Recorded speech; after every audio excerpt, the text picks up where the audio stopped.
మన ధర్మబోధ YouTube channel ఎవరైనా subscribe చేసుకోకపోతే ఇప్పుడే సబ్స్క్రైబ్ చేసుకోండి.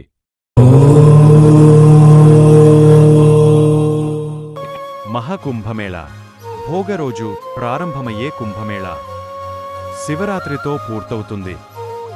దీని వెనుక పురాణాల్లో ఓ కథనముంది. అమృతం కోసం క్షీరసాగర మథనం చేశారు దేవతలు, రాక్షసులు.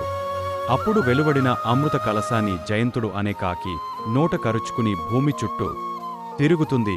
ఈ జయంతుడు అనే కాకి ఎవరో కాదు, ఇంద్రుడి కొడుకు. గౌతమ మహర్షి శాప ప్రభావంతో కాకిగా మారి చివరకు రాముడి చేతిలో శాప విమోచనం పొందుతాడు. అహల్యపై మనసు పడిన తండ్రి కాంక్ష తీరాలంటే గౌతముడిని బయటకు పంపించాలని ఆలోచిస్తాడు జయంతుడు.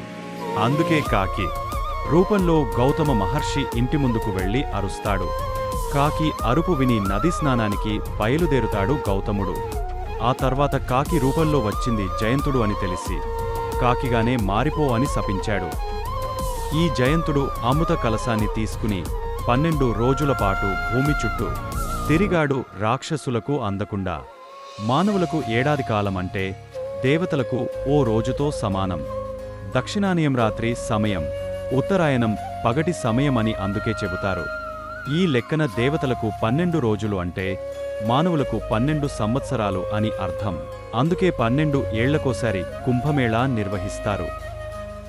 జయంతుడు అమృత కలశం తీసుకుని భూమి మొత్తం తిరిగినప్పుడు అమృత కలశం నుంచి 4 చుక్కలు ఈ 4 ప్రదేశాల్లో పడ్డాయి. అందుకే ఇవి అత్యంత పవిత్రమైన ప్రదేశాలుగా చెబుతారు పండితులు. అమృతం పడిన ఆ 4 ఏళ్లకోసారి జరుగుతుంది. 6 ఏళ్లకోసారి జరిగేదాన్ని అర్ధకుంభమేళా అంటారు. ఇది హరిద్వార లేదా ప్రయాగలో జరుగుతుంది. పూర్ణ కుంభమేళా అనేది 12 ఏళ్లకోసారి జరుగుతుంది. ప్రయాగ, హరిద్వార్, ఉజ్జయిని, నాసిక్లో జరుగుతుంది.